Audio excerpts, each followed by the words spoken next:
কিছু মানুষের কারাগারে যাওয়ার কারণ কি?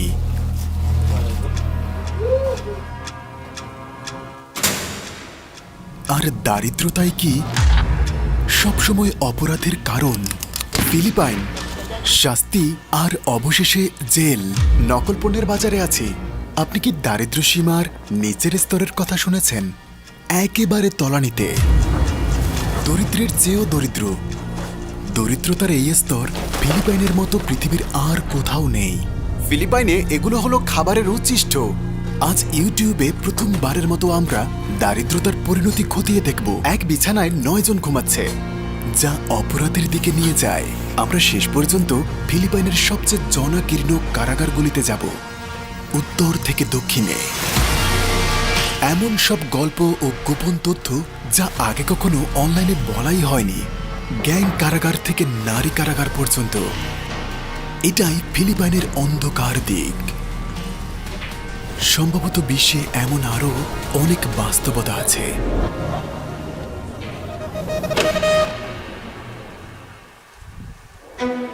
এটা ম্যানিলা, ফিলিপাইনের রাজধানী, পৃথিবীর অন্যতম জনবহুল একটি শহর। আর এটা টন্ডো, এক দেশের ভেতর যেন আরেকটি দেশ।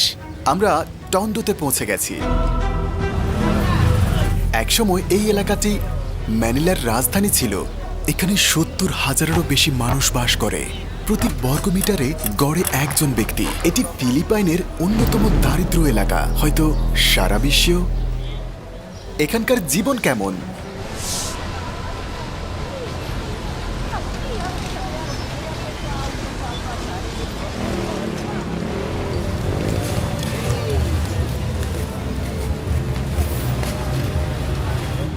ফিলিপাইনের দরিদ্রতা এতটাই ভয়াবহ যে হাজার হাজার মানুষের খাদ্যের প্রধান উৎস বাসি খাবার।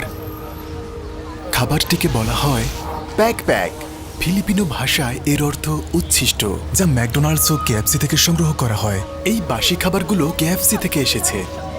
সেগুলোকে ধুয়ে আবার রান্না করে খুব কম দামে বিক্রি করা হয়।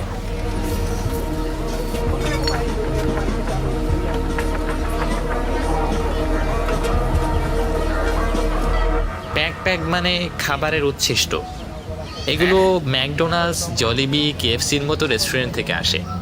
সত্যি? তো কাস্টমারদের রেখে যাওয়া মাংসগুলো ওরা আবর্জনা থেকে সংগ্রহ করে ওইখান থেকে। তারপর এটা ওগুলো খাবার? হ্যাঁ, এবং তারপর তারা সেগুলো পরিষ্কার করে, আবার ফ্রাই করে? হ্যাঁ, এই যে সত্যি এটা আবার ফ্রাই হয়? তারা প্রথমে ধুয়ে নেয়, তারপর 2-3 বার ধোয়ার পর ওরা ওভাবেই রান্না করে।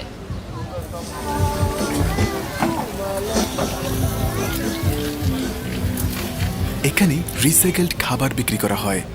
কোনো সিনেমা নয়, এটাই দৈনন্দিন বাস্তবতা। ভাই, এটা কি কেউ খাবে? হ্যাঁ, পরিবার প্রতি 30 পেসো। এটা $1-এরও কম। আচ্ছা, কতজন লোক এটা খায়? এখানকার প্রায় সবাই। 1000 হবে? হ্যাঁ কেন ভাই, ওরা কি এতই গরিব? হ্যাঁ, খাবারের দাম অনেক বেশি। তারা আবর্জনা থেকে আয় করছে? হ্যাঁ, তারা আবর্জনা থেকে আয় করে, আর তাদের বাইরের খাবার কোনো সামর্থ্য নেই। আসলে একদল লোক আছে যারা উচ্ছিষ্টগুলো সংগ্রহ করে, তারপর তারা সেগুলো তাদের কাছেই এখন বিক্রি করে। রেস্তোরাঁর দরজার বাইরে প্রতি রাতেই আপনি তাদের খুঁজে পাবেন, যারা উচ্ছিষ্ট সংগ্রহ করে টন্ডোতে আবারও বিক্রি করে।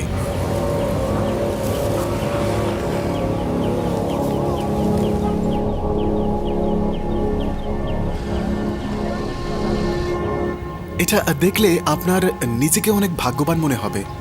অবিশ্বাস্য।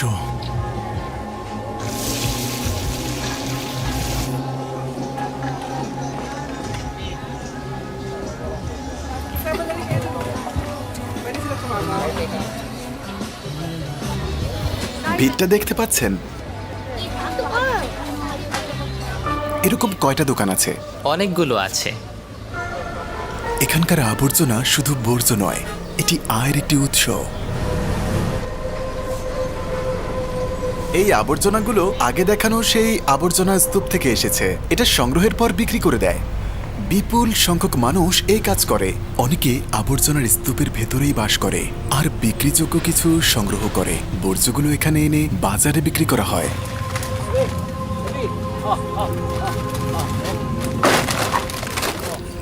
অনেকে আবর্জনা বিক্রি করেই বেঁচে আছে। প্লাস্টিক, কার্ডবোর্ড, ধাতু।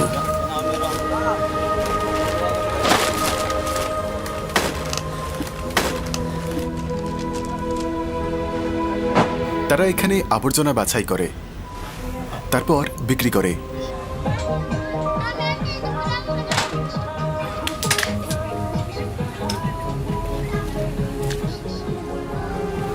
প্রতিবেদনে বলা হয়েছে যে এটাই হাজার হাজার মানুষের জীবিকার পথ, বর্জ্য ঘেঁটে জিনিসপত্র সংগ্রহ করা। তো তারা এটা আবর্জনা স্তূপ থেকে সংগ্রহ করে? হ্যাঁ, আবর্জনা থেকে, আর তারপর বিক্রি করে। কিন্তু তারা কেন এই কাজগুলো করে? এর কোনো একক কারণ নেই। ম্যানিলায় অভিবাসন, জীবনযাত্রার উচ্চ ব্যয়, শিক্ষার অভাব, সীমিত কর্মসংস্থান আর এই বর্জ্যকে কেন্দ্র করে গড়ে ওঠা একটি সম্পূর্ণ অর্থনীতি টন্ডু বন্দরের কাছাকাছি একটি বিশাল আবর্জনার স্তূপ দ্বারা পরিবেষ্টিত। এটাও আবর্জনার স্তূপ থেকে এসেছে।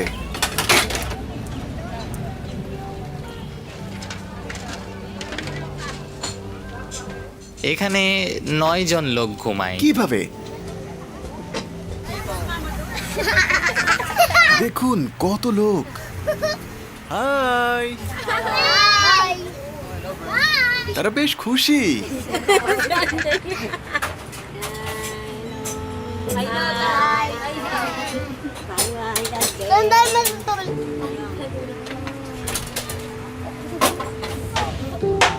উপরের তলায় আরো 9 জন লোক থাকে। এই কাঠের বারান্দা যে কোনো সময় ভেঙে পড়তে পারে। I wash my trays. I'm very busy. Come here in the top Divisoria because I business the.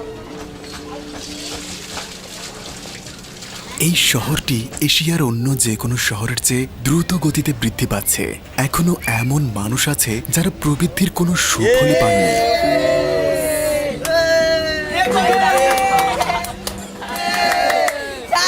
সারা বিশ্বের দাতব্য সংস্থাগুলো এখানে সাহায্য করার চেষ্টা করছে।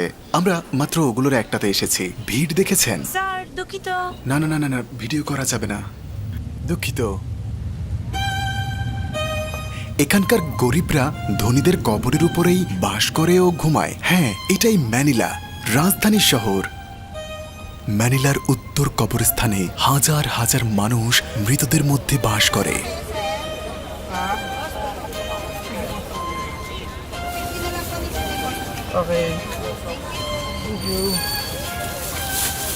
Bye bye.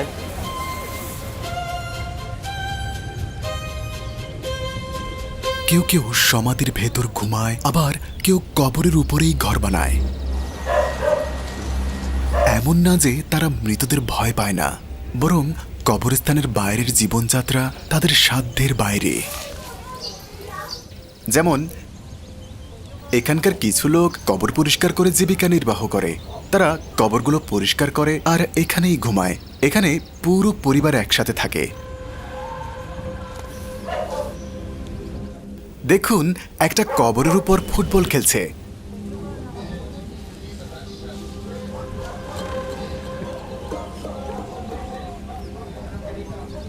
অবিশ্বাস্য।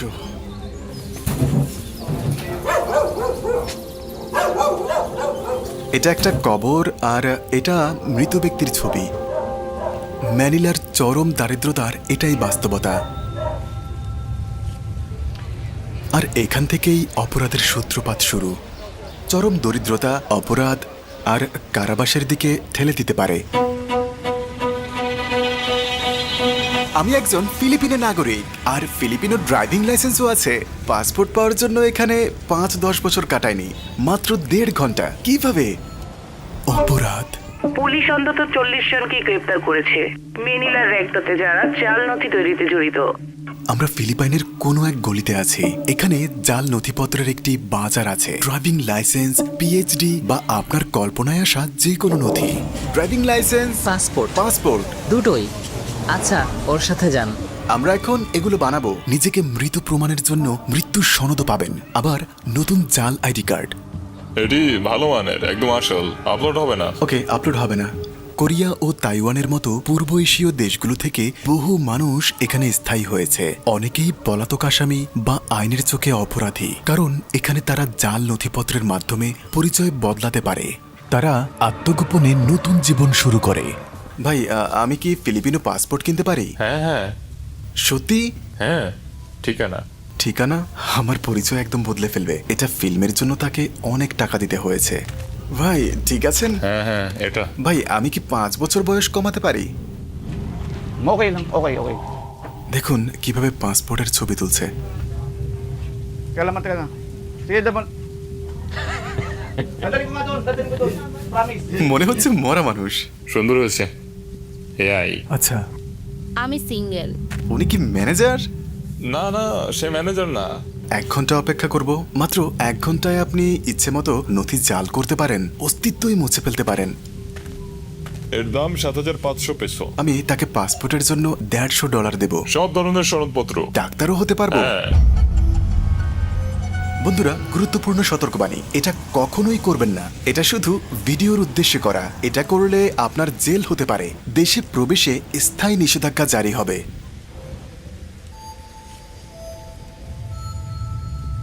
এরপর আমরা সেবুর দিকে রওনা হলাম।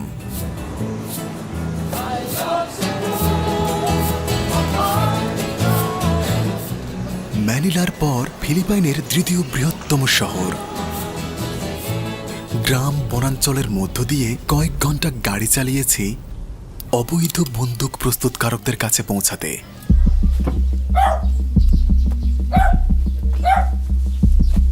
স্থানটি বনের গভীরে লুকানো।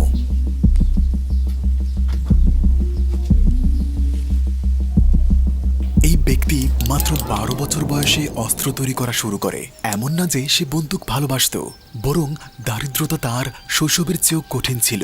আজ তার বয়স 75 বছর, আর তিনি এখনো অগ্নেয়াস্ত্র তৈরি করেন। আপনি কখন এবং কেন বন্দুক তৈরি করা শুরু করেছিলেন? 12 বছর বয়স থেকে। একটি বন্দুক বানাতে কতদিন লাগে? একটি বানাতে 10 দিন সময় লাগে। এটা কি কাউকে মেরে ফেলতে পারে? এগুলোর কারণে ইতোমধ্যে অনেকেই মারা গেছেন।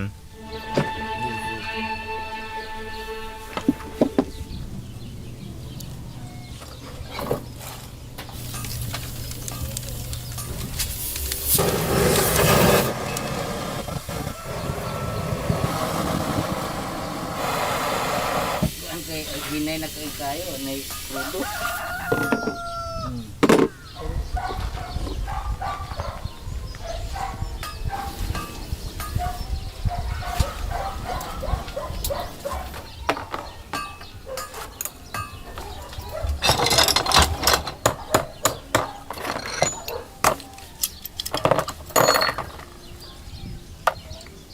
তো এখন আমি আসরটা কপি করতে পারি। ওগুলো সহ আপনি ধরা পড়লে কি হবে? ধরা পড়লে জরিমানা আর কারাদণ্ড দেওয়া হবে। 40,000 পেসো জামিন ধার্য করা হয়েছে। কারা আপনার কাছ থেকে অর্ডার করে স্যার? হ্যাঁ, তারা আমাদের কাছ থেকে সেগুলো সস্তায় কেনে, আর তারা সেগুলোর লাইসেন্স করিয়ে দেয়। যারা লাভবান হয় তারা আরামে জীবন কাটায়। কিছু ব্যবসায়ী তাদেরকে কম দামে নিয়োগ করেছে। তারপর ব্যবসায়ীরা সেটা নিয়ে নতুন মোড়কে বাজারে আসেন। ব্যবসায়ীরা কি এটি আইনসম্মতভাবে বিক্রি করছে? এখনো অবৈধ। এখনো অবৈধ। এটা অবৈধ কেন? কারণটা হলো যে কোনো প্রকৃত লাইসেন্স নেই। ব্যাপারটা হলো যে যাতে তারা কোনোভাবে ধরা না পড়ে যায়, আর সেজন্যই তাদের যোগাযোগ আছে।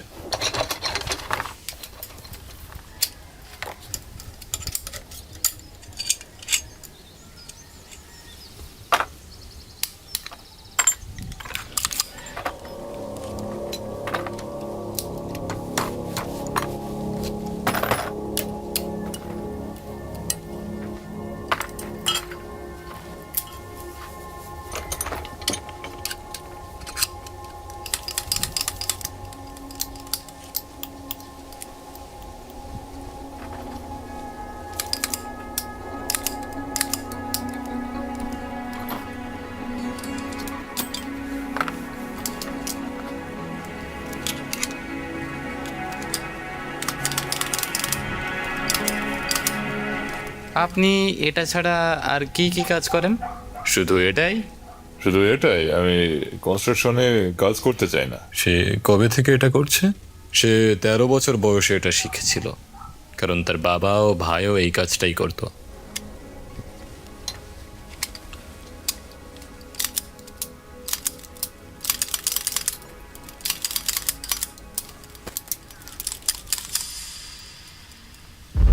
আর এখন আমরা কারাগারগুলো দেখতে যাব। অপরাধের পর অনেকেই এখানে এসে পৌঁছায়। বিশ্বের অন্যতম জনাকীর্ণ কারাগার ব্যবস্থাগুলোর একটি। পরবর্তী পর্বে আপনি পৃথিবীর সবচেয়ে কঠোর আর জনাকীর্ণ কিছু কারাগার দেখতে পাবেন। তাই চ্যানেলটি সাবস্ক্রাইব আর ভিডিওটি লাইক করুন। পরবর্তী পর্বের অপেক্ষায় থাকুন। আমার বিরুদ্ধে মানব পাচারের অভিযোগ আছে। আমার 2 সন্তানকে মিস করি। মাদক। ধর্ষণ